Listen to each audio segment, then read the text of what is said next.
True Crime Society podcast contains adult themes and violence and is not intended for all audiences. Listener discretion is advised. And if you'd like to skip the intro or move to any specific part of the podcast, please refer to the timestamps listed in the episode description. Thank you.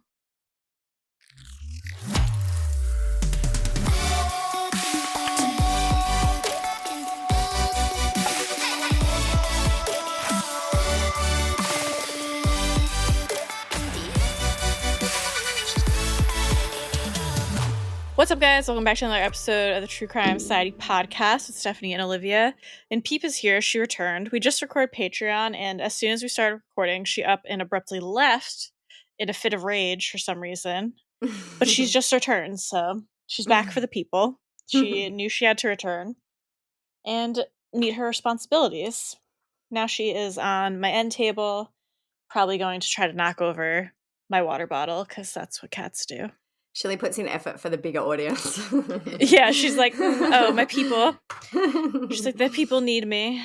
Come on, come lay down. I'm trying to get her to sit so she stops being a pain in the butt.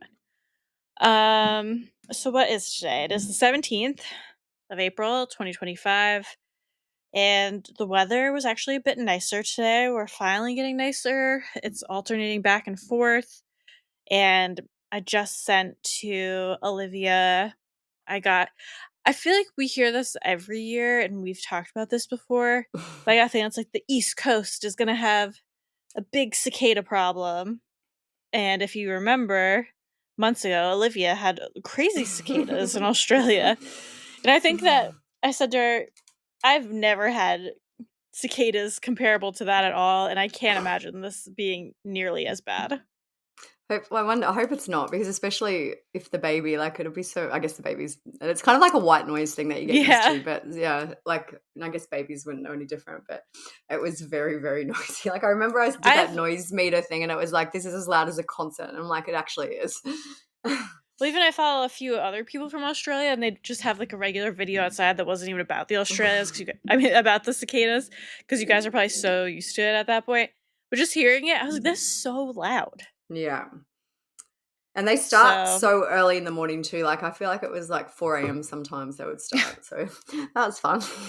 Yeah, that's ridiculous. So yeah, I hope it's not like that. I don't remember it ever being that severe, so we'll see. But I do have, if you guys remember, I talked about the mayflies. I don't know when that happens. I don't know if it's May, if that's why they're called mayflies. I don't remember when this happened. But if you remember me talking about it, I used to live I grew up like 10 minutes away from where I am right now. Have never had these mayflies like this. I think it's because I live closer to a swamp now, like a big swamp, a protected like wildlife area. These mayflies are crazy. They will cover your entire windows, and the only thing you can do, because they only live a couple of days, but what you have to do is turn off all your lights and just hope they go to your neighbor's house instead. Yeah. I don't know if we have the same things here, but like every now and then there'll be something and be like, what is going on? There's like thousands and thousands. They're not very big though. I don't know. I don't know. No, they're not. No, okay, maybe it is the same thing here. And you're just like, everyone's like, what is going on? You got to turn off all your lights because they're attracted to the light, obviously. Yeah. And they're like moth-sized, maybe. Oh, no. So the ones I'm talking about here are tiny. Like, oh, no. No, these are bigger. Tiny. Yeah, like they'll cover your whole windows, and that's what they say is just turn off all your lights and they'll go to your neighbor's house or somewhere else. But they're not like too extreme here. It's enough to be startling. But in places like Chicago, they get so many. They totally cover cars, and then they have to shovel all their dead carcasses out of the way. Like, they cover everything. They're disgusting. It sounds like apocalyptic. We'll see what this year brings. Based on how the year's going, just prepare yourself. It's probably going to be bad. Remember, like, it's going to be our year every year for the last 10 fucking years, probably. Also, random thing I wanted to talk about, because I get so out of breath. I know I've said this many times since I've come out with being pregnant. When we record the podcast, I cannot breathe. It is so hard to breathe from congestion. And I started snoring, which I've never snored before. I've never been a snorer. But it's because of this congestion that I have all the time. And now I think I have allergies like on top of the pregnancy congestion. And I kept waking up I kept waking myself up snoring. Also, obviously, it's annoying to Mike. And then I wake up with a sore throat and you just feel disgusting. So I started trying. Have you ever tried the Breathe Right strips? Oh, the ones that kind of open up your airways. I haven't Yeah. tried them. Oh my God. I was like, oh, let me try it. Like, I'm sure it's nothing. Life changing. I want to wear it all the time now. I should put one on now so I can breathe better. But me and Mike like both put it on. And I was like, holy shit. Just opening your nostrils a tiny bit more, it made such a huge difference. It was shocking. So now I'm addicted. Because even they come in like tan colored and clear. I'm like, why would you get clear? Who cares? Just wearing them to bed. But now I get it because I want to wear them all the time. I've never tried them. Maybe I should. Yeah. Especially if it's like if you're sick or have allergies or you're congested at all. It's made a big difference. Feels good to be able to Interesting. breathe. But then I'm like, what's the catch? Like, because it does stretch out your nose a little. I'm like, am I stretching out my skin? Is this gonna. And they're hard to get off. They're very, very sticky. It's not like a pore strip. You have to use water to try to kind of soak it off. Otherwise, you're going to like rip off your skin. So I'm like, am I just messing up my skin? Am I giving myself wrinkles or something crazy? It's But crazy. we'll see. Someone's going to message her being like, those are actually horrible for you. I don't care. Yeah. Maybe next week we'll have an update. Don't do I don't it. care. I'm only pregnant for a few more months and I need them because I need to breathe at least. So, or if anybody else has struggled with this, let me know your hacks. I mean, Yeah. I know not a lot of you have a podcast where you have to talk for a long time, but oh my God. I remember when I was pregnant and I remember once I was hanging out the washing and I'm like, I can't, like, I was just like, it's just so hard to breathe. Yeah, Much and I'm not pressure. even that big yet where it's that. Like, I'm sure it is a little because I'm halfway, but I'm not even massive where it's that. It's just, I have so much congestion and there is a baby taking up some space. So I really only notice the most at night when I'm sleeping and when we're recording. So Yeah. I'm sorry I sound winded and I'm gonna sound winded for a little while. At least you're not smacking your lips like the person who. Yeah, like you idiot. What's going on with you? Anything exciting?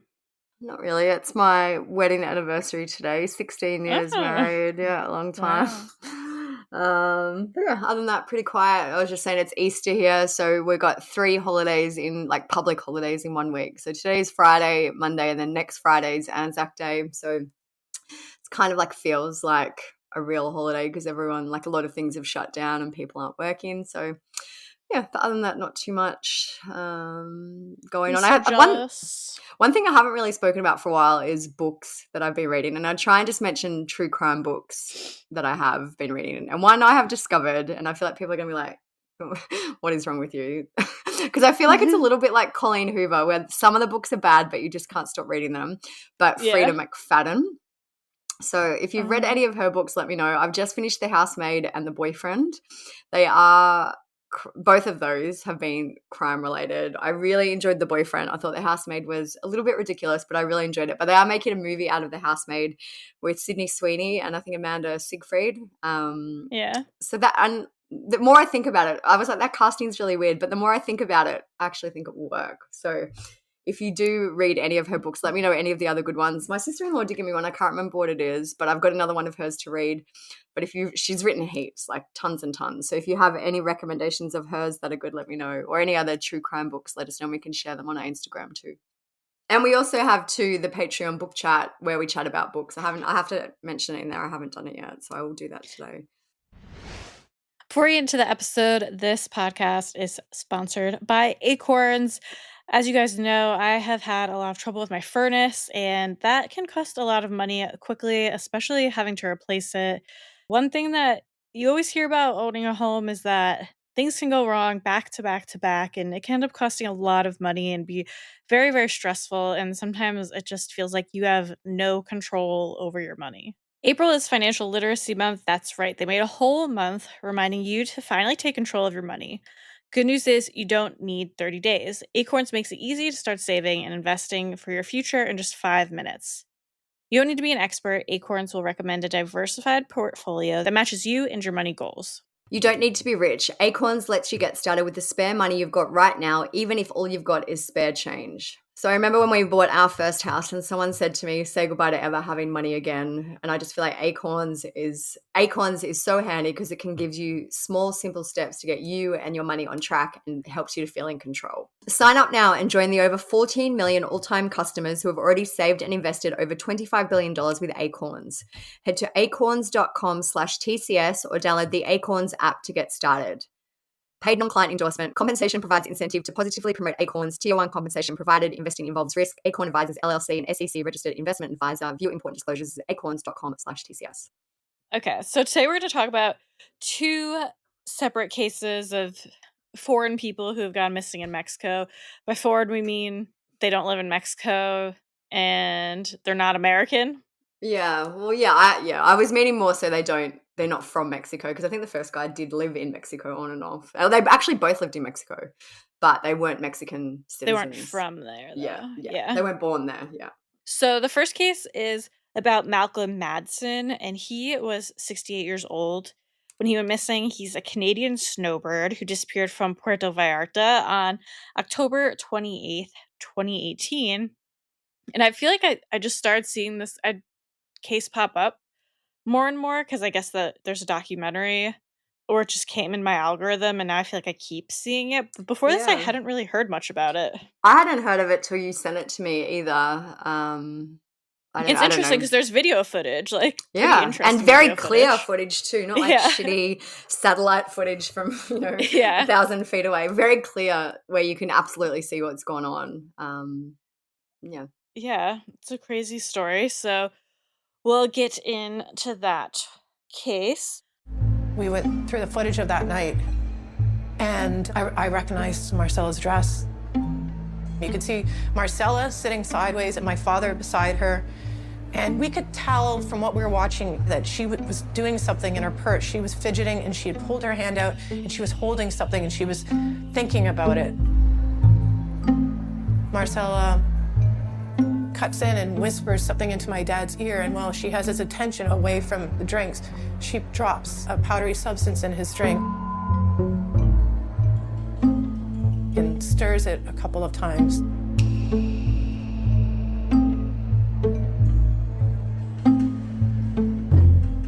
And then allows him to have 2 or 3 sips.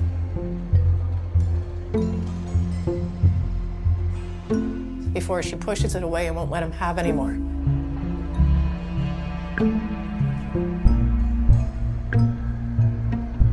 He's shuffling his feet as he's walking out of that bar, and that's not how my father walked. He walked purposeful, he took large strides, and he walked fast. And I can tell that there's something wrong. You couldn't have set up that scene any better with the camera, like catching her doing that. They could have sat at a different table, they could have sat with their backs. It was beautiful. It was perfect. And it should have been enough. But it wasn't. So Malcolm's father was a Danish adventurer named Marius Madsen. In the 1920s, Marius struck gold near Red Lake in northern Ontario, and the gold strike became the Madsen Mine, and the town around it was called Madsen, Ontario. So as you can imagine, this probably generated quite a bit of money for the family. Marius ended up selling out, and he invested in real estate, which gave his family a very affluent lifestyle. So Malcolm had money. As a child, Malcolm spent many years in Jamaica, where his family owned a hotel. When he was in his 20s and living in Toronto, he met Dale Mullins, and he and Dale eventually had a child together named Brooke. Brooke said that Malcolm was a hit-and-miss father and that she was mainly raised by her mother. After Brooke was born, Malcolm married a woman in New Mexico, and he got his real estate license, and he also started making silver jewelry. So he seems like a very kind of nomadic person who just was able to basically do whatever he wanted because he had some family money. Like, just went off making jewelry, married a woman in New Mexico, going to live in Jamaica. He just had a very kind of nomadic, adventurous lifestyle. So Dale, the woman that he had Brooke with, ended up passing away in 2007, and that's when Malcolm came back into Brooke's life. Just obviously, a lot of this information is coming from Brooke. She's been the one speaking a lot about this case. She's the one involved in the documentary and was involved in the trial. So that's why she comes up a lot. So she has spoken a lot about her father's case and gave us some idea about his background. And she said that for the last 10 years of his life, Malcom would travel to Conchistinas, just south of Puerto Vallarta, for the winter. According to Brooke, he had a treehouse there where the breeze wafted through the house and ruffled the palm leaves and that covered the roof. And he would just build a fire on the beach, smoke a little weed, hang out with his friends, living the life. And that's exactly what Brooke said. She said he lived the life he wanted. In terms of the area, Puerto Vallarta is a Mexican resort city near Bahia de Banderas on the Pacific coast of the Mexican state of Jalisco. It has a population of around 225,000. And according to the crowdsourced database Numbeo, Puerto Vallarta's crime index has hovered around 30 to 35% in the past few years. So just to compare it to some other major cities, Miami is 53%, Tampa's 47%, New York is 57%, LA is 50%, or Chicago is 65%. So is a lower or higher number better? I don't remember. I think the lower number. So It's better, right? Yeah. Yeah. Violent crime rates have reached historic highs according to Human Rights Watch, and it's estimated that about 90% of crimes are never reported, while a third of reported crimes are never even investigated. About 2,600 foreigners have gone missing in Mexico in the past 15 years. And also that information about the violent crime rates is for Mexico as a whole, not for the area. So Puerto Vallarta itself seems relatively safe. Like, obviously, everyone knows about, I guess, the reputation that Mexico has in terms of it being quite a dangerous place, especially for foreigners. But that is a general kind of statistic about the violent crime rates, and 90% of crimes in Mexico are never reported. Yeah. While unconscious, Malcom met a woman named Marcela Acosta. We believe they met around 2010, and she was more than 20 years younger than him. She came from poverty. Her parents and her two sons all lived together in a one-bedroom apartment when she met Malcom. Malcom bought her a 5-bedroom house and registered it in her name, which, why doesn't this ever happen to me? Brooke has said that Marcela did not like her because she could claim Malcolm's money and his affection. By 2018, Marcela and Malcom had been together for 8 years. Brooke has said that Malcom was getting restless and talking about selling the Puerto Vallarta house. Brooke said he would never have left her with nothing. 8 years is a long time to be together, considering what happened. In October 2018, Malcom left Canada for his annual trip to Mexico. A few days later, his friends down there called Brooke saying, "There's something wrong. Have you heard from your father?" And she hadn't, so she immediately phoned Marcela. Marcela said, No, there's nothing wrong. When he got here, he went for dinner into Indales, which is the best known bar in Puerto Vallarta. Marcela said, and then in the morning he went to the treehouse. So Brooke thought that something didn't sound right. She immediately thought kidnapping, and she got on a plane for Puerto Vallarta. She said, "I thought I was going to rescue him and bring him home." October 28th, in the very early hours, Malcom, my dad, went missing in Puerto Vallarta, Mexico. It is our belief that he was murdered by people he trusted and cared about.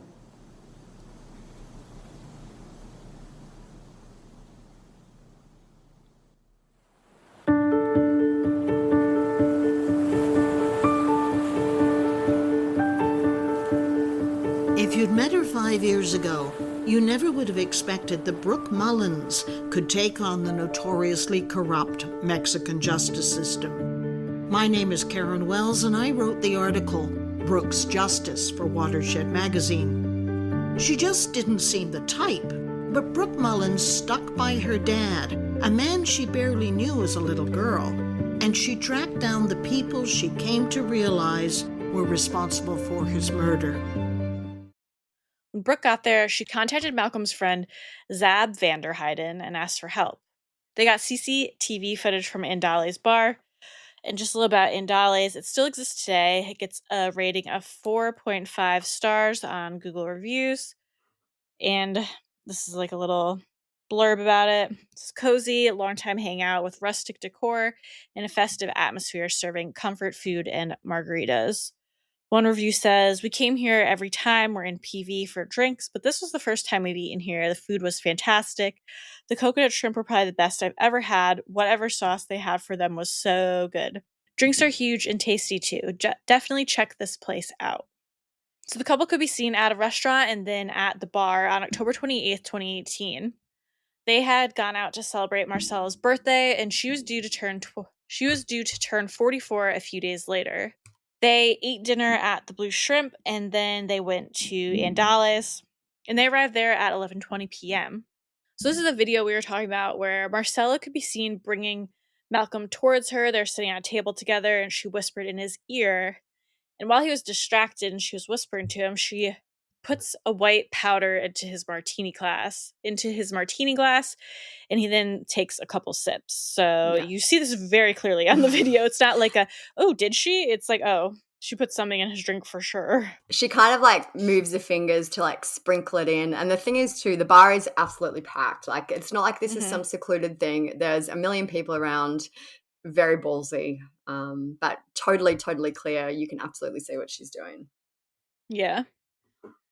A few minutes later, another camera captured Malcom and Marcela leaving the bar, and he looked like he was barely able to walk, and this was around 12:29 a.m. Brooke realized that her father was not a victim of a kidnapping and that Marcela had likely done something to contribute to his demise. Brooke turned the CCTV over to the Puerto Vallarta police. Brooke started messaging Marcela to find out more. Marcela was cooperative at first, and in response to Brooke's first inquiry, she replied, "What do you need to know? I will try to help you." But within hours, Marcela started to sound defensive. She claimed to have filed a missing persons report, so Brooke tried to get solid facts from Marcela, asking her questions like, which agency did you file the report with? The police station? What restaurants did you go to? How many drinks did you have? Was he drunk? And Marcela became more and more evasive.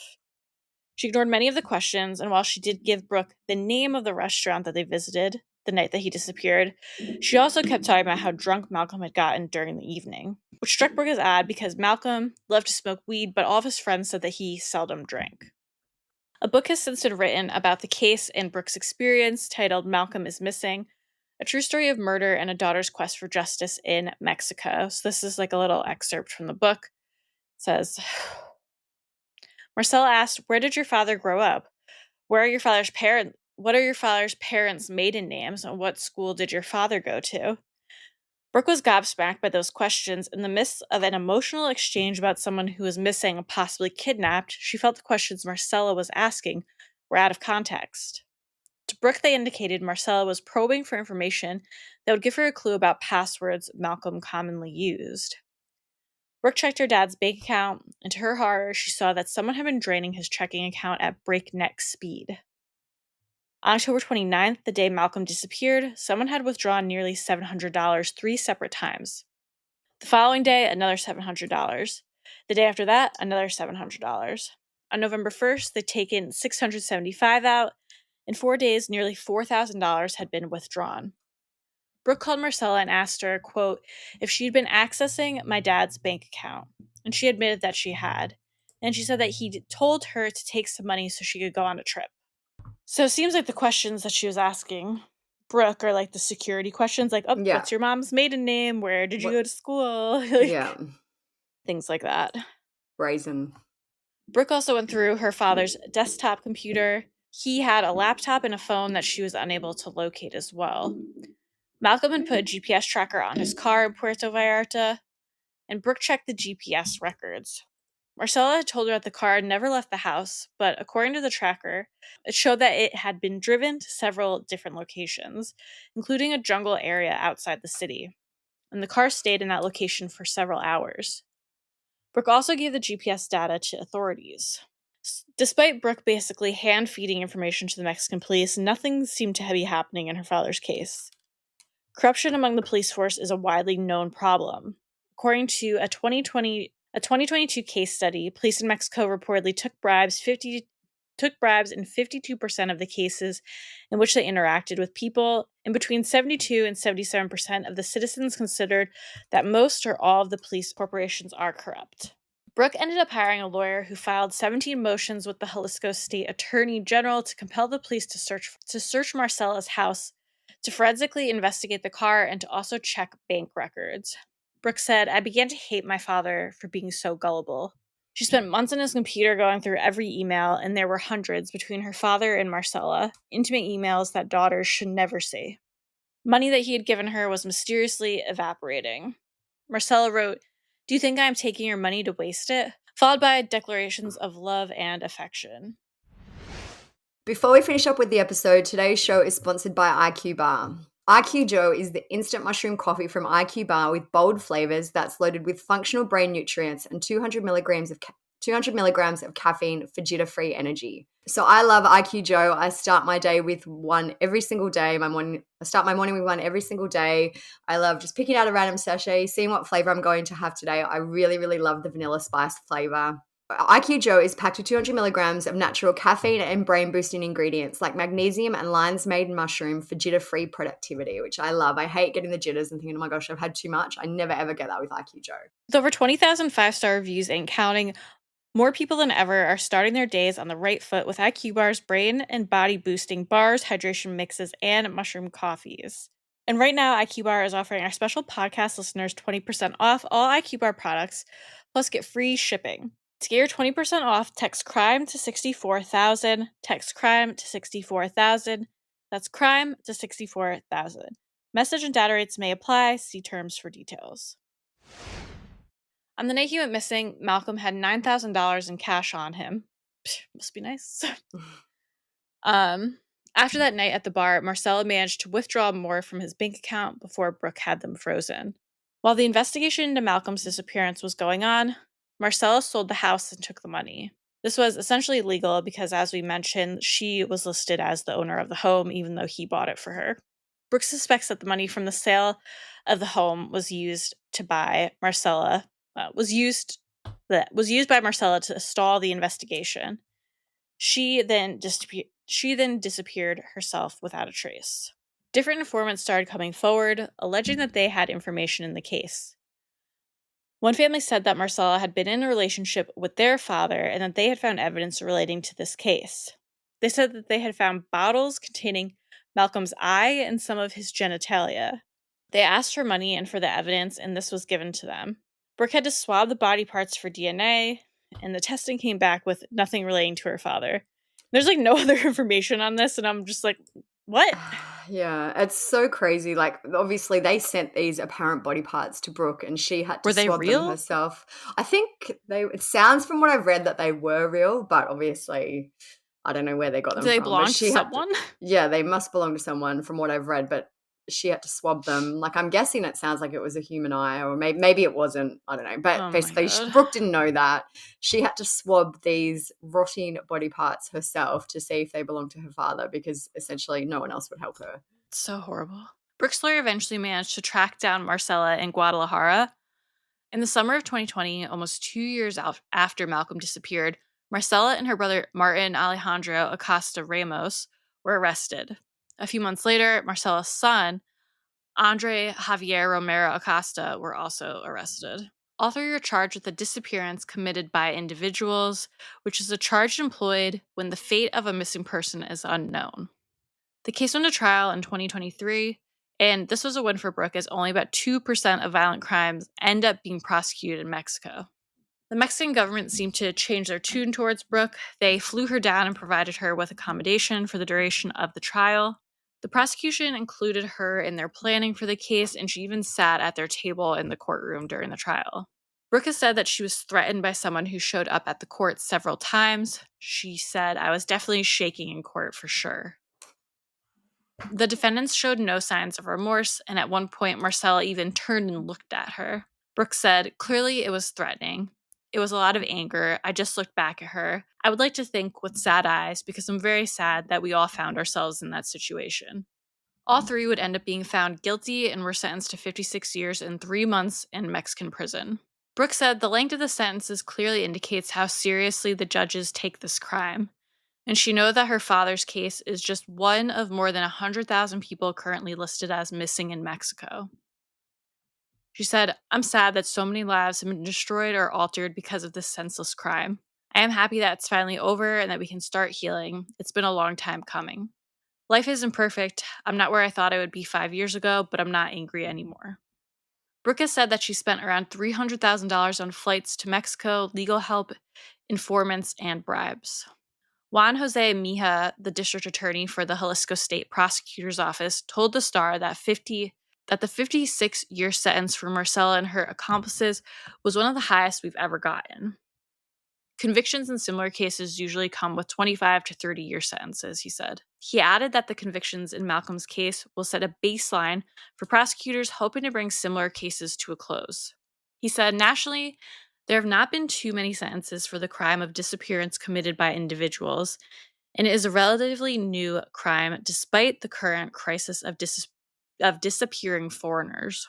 The sentence is going to be a national reference. That's why we're giving it importance. The 3 defendants were also fined 483,000 Mexican pesos, which is about $36,000, to reimburse the state for expenses incurred during the investigation. As of March 2025, Brooke is still trying to recover $250,000 in property and real estate that belonged to her father. So not only is she dealing with, her father's never been found, she doesn't really know what happened, but Marcela and who knows who have, stolen all of his assets and money. Yeah. There's also been a documentary made on the case called Malcom is Missing.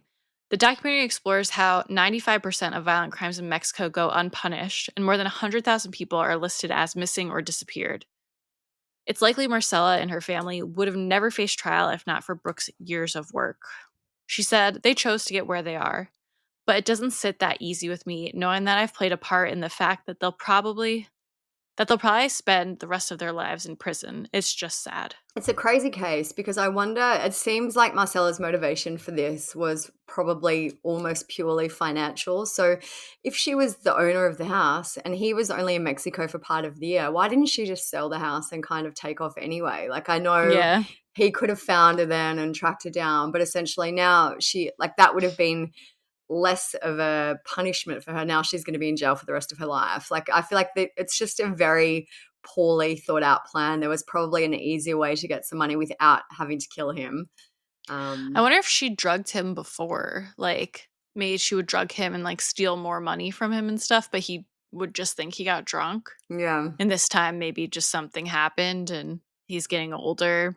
Maybe he died by accident. It's really all just greed, though, because like you said, she had the house. She could have sold the house, gotten all that money, disappeared. Yeah. But she wanted more and more and more and more. She wanted to take the money from his bank accounts and get everything she could get. And even how Brooke said that her father would never have left Marcela with nothing. I'm sure, it sounds like maybe he was getting ready to move on. Maybe he had spoken to her and said, "Look, we're going to break up. We'll sell the house." I don't know. I guess she didn't want to lose that. Yeah, but and so maybe she thought that by getting rid of him, she would get the entirety of the money. Whereas maybe he said to her, for example, "I'll give you X amount of money. We'll sell the house." So she thought this was a way to get more than what she would have if he just left her, essentially. Yeah, agreed. Definitely. It all just comes down to greed, really. Yeah, exactly. It's crazy that, I mean, I guess it's not crazy that they've never really found out what happened to him, considering how if his car was in that jungle area for hours. Yeah, did they go look? Yeah, I don't know. I feel like, too, the climate in Mexico is hot, humid. Hot. It would make it kind of easier for a body to decompose and be rid of, especially if it took, the authorities didn't do anything for a very long time. Yeah. But I'm glad it got prosecuted and that the people involved were arrested, especially when the video was as clear as day. It wasn't even discreet. Yeah. It was so obvious, red-handed. So I'm glad that at least some justice was brought. I feel like without that video, it would have been a lot harder for Brooke to proceed with the investigation. Mm-hmm. All right. So the second case we're going to discuss today is actually regarding an Australian woman named Tahnee Shanks. She has been missing in Mexico since May 2nd, 2022. Her daughter was found alone near a church at the time. Thankfully, the daughter was unharmed. So this was really big news when it happened here, obviously, because she's Australian. It's kind of mysterious. And I had followed it along as it went along. But now, since researching, I've kind of maybe changed my mind about what I think happened. And we'll get into that more at the end. But I guess at least the daughter was found unharmed. But it's sad that it did involve a child in this case. The family of missing Australian Tahnee Shanks is right now en route to Mexico to bring her toddler home. The international search continues for the 32-year-old from Queensland, whose 2-year-old daughter Adeline was found abandoned in Cancun. The family holds grave concerns for Ms Shanks, who has been missing since Sunday. I'm exhausted. I just don't know what to think at the moment. I've got no confidence in finding Tahnee, to be honest. Ms Shanks' estranged partner is wanted for questioning by the Mexican authorities. So Tahnee was originally from the Whitsundays in Queensland, Australia. Her family here include her mother Leanne and her brothers Dan and Ben. Tahnee had a third brother who passed away some years ago. So Tahnee had been travelling the world since she was 18 years old. She was 32 in 2022, so she'd been doing it for a very long time. She was a very experienced traveller. She'd visited countries such as Colombia, Ecuador, Peru, Bolivia, and the US, and then she decided to settle in Mexico. Tahnee's Facebook page is still up, and in it she describes herself as a happy, hippie ginger ninja mirroring around the world one country at a time. So Tahnee met a man named Jorge Luis Aguirre Astudillo in Mexico. So we'll just call him Jorge from now on. According to some media reports, they were married. By 2022, she had been living in Mexico for 9 years. So she was very familiar with the area. You know, she'd been living there for a very long time. Tahnee lived in Merida, Yucatan in Mexico because she told her brother Dan that Cancun was getting too dangerous. So that's where she decided to settle with Jorge and her daughter. As some kind of information about that area, in 2024, Cancun's homicide rate was around 64 per 100,000 residents. To compare it to St. Louis, Missouri, their rate there is 69.4. So Cancun is just slightly lower, but St. Louis is known as the murder capital of the US. So a very high homicide rate. You always hear horror stories about like people in resorts. I've been to Cancun, not for a long time, but you know, like people on beaches getting massacred and like it sounds like there's a lot going on there. Yeah, like if you go there, they say not to leave your little resort bubble. Yeah. So Tahnee and Jorge had one daughter together named Adeline. Adeline was 2.5 years old at the time that this all happened. Jorge does have a criminal past. He was deported from the US for attacking a police officer, and he's also been subject to multiple domestic violence complaints from other women. Tahnee and Jorge's relationship ended apparently when he got another woman pregnant. Tahnee told a friend that Jorge was a criminal and he was known to sell fake vacation packages. Jorge was also alleged to be a cartel member. Tahnee was financially dependent on him though, and she had to make plans to leave. So it's not like you have to think about this. This is a foreign woman in a country with a child. She can't just up and leave. She actually needs to have a plan in place to make that happen. Yeah. Mm-hmm. There's a bunch of texts and messages from her friends that have been released. So the friend is saying he is drunk, and basically then the friend goes on to say, lock in a room, don't play his game. Remember he is drunk, avoid any situation, please. Tahnee says, I will, don't worry, babe. Thank you, I'll let you know. I've locked myself in Addie's room, avoiding conflict. And then she goes on to say, I can't be part of it anymore. I've asked my dad for more money to be able to pay rent and live until I come home because I can't be under his control anymore. He uses it against me and is very verbally abusive. I don't want to wait until it gets physical. I need to calm down too, but I can't be around him anymore. So she was very open with her kind of relationship struggles with her friends. Everyone knew that this was not a great situation. Reports indicate that Tahnee was due to return to Australia around 6 weeks after she vanished, and she was due to arrive back on June 22nd, 2022 with Adeline. I feel like what I've read is this had been in the works for a while, but obviously 2021, 22 was COVID, so there was a lot of travel restrictions, and she wanted to return sooner than that, but because of COVID, it was pushed out till then. Weeks before she disappeared, Tahnee sent these messages to a friend. She's obviously replying to a conversation. She says, yeah, I get you. Maybe we have to go to different places. I know this is going to sound weird, but there's a few things redacted, but basically she says to keep Jorge's name. Just in case anything happens to me, they can go after him. Not that anything will, but I just want to keep that as a backup. So she was obviously a little bit worried about whatever was going on at the time. She told a friend, basically, if something happens, yeah, that's like a major investigate red him. flag if someone says something like that to you, I'd say. So Jorge had apparently agreed to sign all the paperwork allowing Tahnee to take Adeline back to Australia. Adeline got her Australian citizenship and her passport was due to arrive on June 7th, 2022. So despite kind of their marriage being almost over, the three decided to go on a short vacation before Tahnee and Adeline left for Australia. Tahnee sent her family photos of the trip and told them that they planned to visit Tulum. Tahnee last spoke to her brother Dan via text message on April 30th, 2022 at 9:40 p.m., which was Mexican local time. Tahnee said that she could not video chat due to bad reception. So the brother has kind of alluded to the fact that he thinks this was maybe Jorge messaging instead of Tahnee or someone else messaging. It wasn't really Tahnee. The family stayed in Cancun for one night at a hotel, and they were seen exiting the hotel, and they started to travel back to their home on May 2nd, 2022. The car passed through a toll booth around 20 miles or 32 kilometers out of Cancun, and for some reason the vehicle then turned around and traveled back to Cancun using the back roads. And this is where Jorge's phone last pinged. Around 8 or so hours after their vehicle was seen at the toll booth, Adeline was found wandering the streets of Cancun. She was alone and she was barefoot. People who had attended a church service at the Chapel of the San Archangel found her at around 8 p.m. Witnesses have said that she smelled like baby soap and that she appeared to have just been bathed. She didn't respond to any questions. Obviously, she's only 2.5, so I guess I don't know what they expected. Like, where's your mum? Where's your dad? Yeah, I don't know. But anyway, she didn't respond to any of their questions. But they've also said that she didn't seem frightened and that she wasn't crying. One of the people who found Adeline was a man named Wilbert Canto, and he said that had been a man following the child. Wilbert had an exchange with the man, and he would later say that he believed it to be Jorge. Another witness remembers a man wanting him to take care as a little girl might run onto a road and get hit by a car. This witness said that the man told him the child was not his, and the man said, I will go around the church to look for the parents and I'll come back. Can you just take care of the little girl for a few seconds? So the man never returned, and this witness also believes the man was Jorge. Tahnee's phone allegedly stopped pinging around the time that Adeline was found.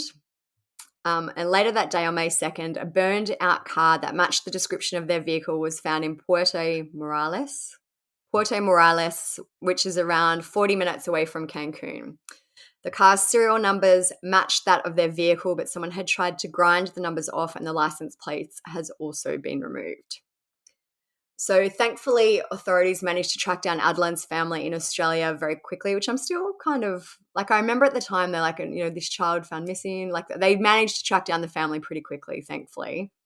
And they organised an emergency Australian passport for her. Her uncle Ben and her grandmother Leanne flew to Mexico to collect the child, which I can't even imagine how scary and confusing for this little girl who's maybe never met them, or if she has, she probably didn't remember, just to now be taken in by these new kind of weird, strange people. It would be very confronting for her. Mm-hmm. The family said after they got back to Australia with Adeline, now we have Adeline home and safe. We can focus 100% on the search and the investigation for Tahnee. We will not give up hope or looking for you, Tahnee. So the family spoke to some of the witnesses who alleged that it was Jorge who had dumped Adeline near the church. Another witness said they had seen Tahnee around that time and that, quote, she was so drugged that she couldn't keep her eyes open. So in this case, there are two main theories. The first is that Jorge killed Tahnee and is on the run or in hiding. Despite witnesses alleging to have seen Jorge at the church, the state attorney general has ruled it out completely, apparently. He said it makes absolutely no sense. As of April 2025, so we're now nearly 3 years out from this, both Jorge and Tahnee are still missing. Another theory is that both of them were killed and that the people who participated in the murders tried to keep Adeline safe, and that authorities believe they may have been murdered due to Jorge's criminal activity. In January 2023, an armed team, including members from the State Attorney General's Office, Investigative Police, the National Guard, and the Secretary of National Defense, searched an area of the jungle in southern Cancun. It's thought that the couple's bodies may have been taken and buried in that area. Tahnee's mother has spoken about the investigation to date. She told the Courier Mail, "I'm willing to go back over to Mexico, but the consulate can't really look after me, which makes it hard because I don't even know where to start or if they will speak to me."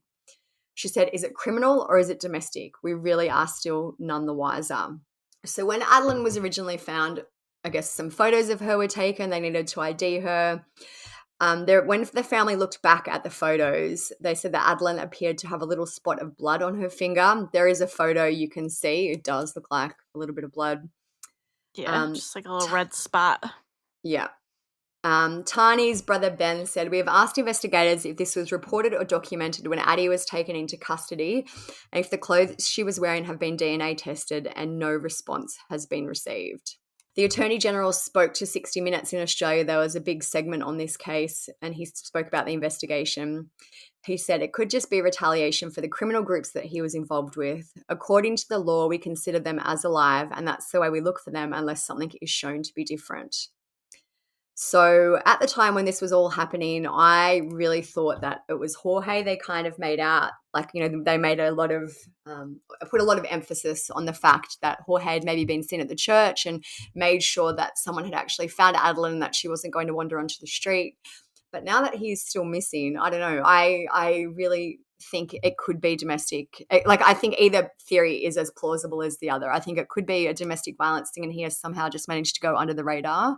Or I think, I also agree, they both could have been murdered based on his criminal past.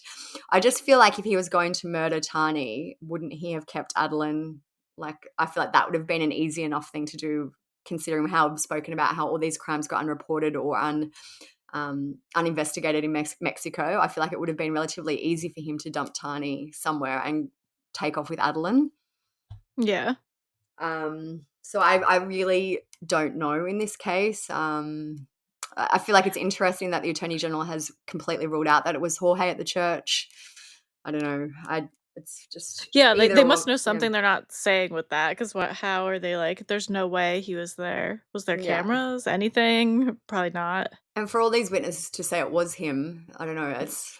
I would love to know more about what they saw, if there is any more CCTV there. I haven't seen anything around the church. And even for her to be dumped at a church when there was probably a church, the person maybe knew there was a church service going on and people would be coming out, so she wouldn't be alone for a long time. People, a church is kind of a safe haven generally. It shows that whoever dumped her there did have some care and concern for the child, which makes sense. It could be Jorge, but then maybe if they were murdered by the cartel, does the cartel really care? But I've seen horrible things that have happened to children in Mexico and families. Would they really care about this child so much that they would dump her in the street and so someone could find her? I don't know. Yeah, I don't know. I mean, I think my top thing would be that Jorge did something to her and now he's just kind of on the run. But I could also see, just because Jorge seems generally like a piece of shit, that he pissed off the wrong people and something happened to the two of them. Maybe even they knew that they were in danger and felt their only choice to keep Adeline safe was to drop her off, if they were being sought after by someone or something. I don't know. It's hard to say. It's just wild. There's no...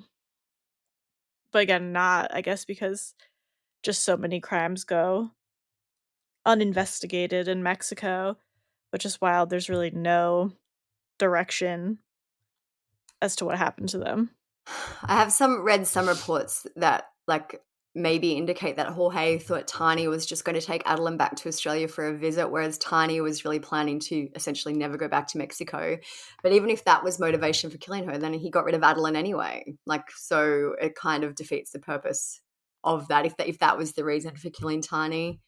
I just feel like if it was Jorge, he probably, I don't know, maybe would have kept Adeline, or maybe he just really, it was a case of if you're taking her, you can't have her either. And he knew that he couldn't, be on the run with the child. Yeah. But then part of me also feels like he wouldn't want the baby toddler at all because it would just be a burden to him. Like, if something happened to her, he'd be like, I don't want this kid now. Yeah. I don't know. He just doesn't seem like the type from the information I've read. Yeah. Just seems like a mess. I guess now that it's been 3 years, it's probably a little bit less unlikely that no one had there's been no reported sightings of him. So you would think by now there would have been maybe something. Like, I know Mexico is probably a pretty easy place to disappear if you wanted to.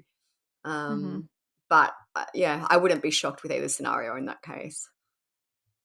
Yeah, just sad. It seems like there'll never be answers, really. Yeah, unless they find the bodies, but that's highly unlikely, or a body, highly unlikely.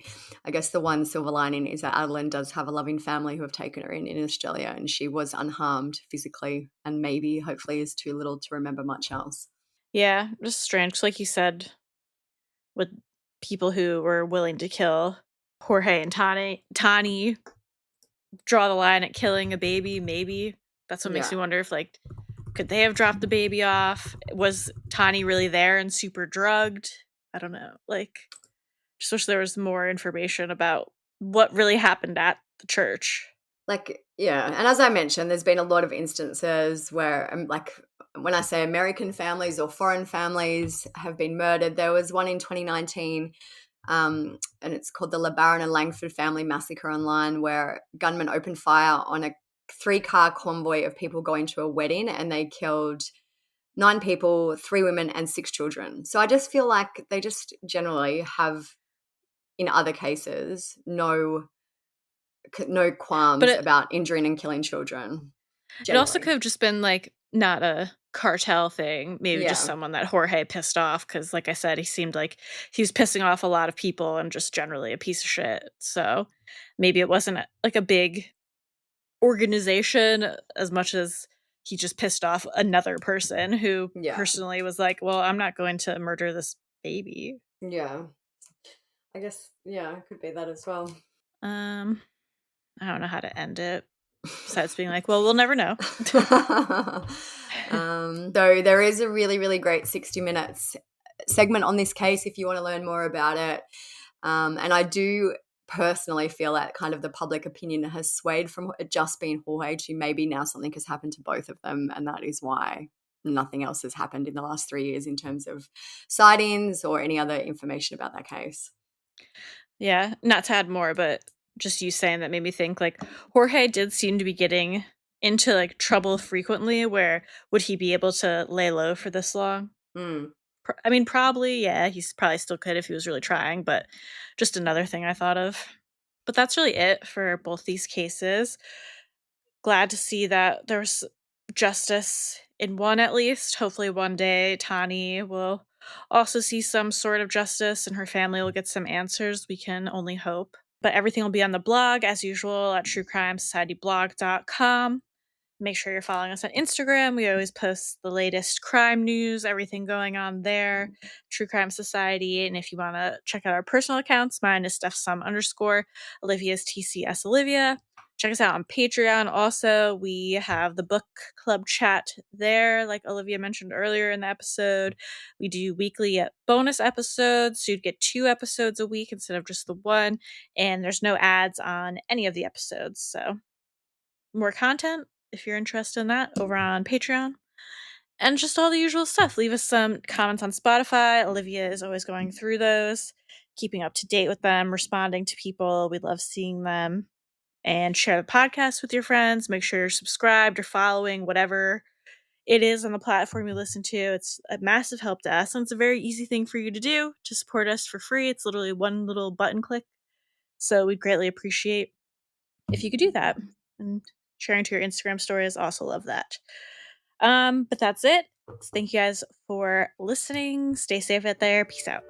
See ya.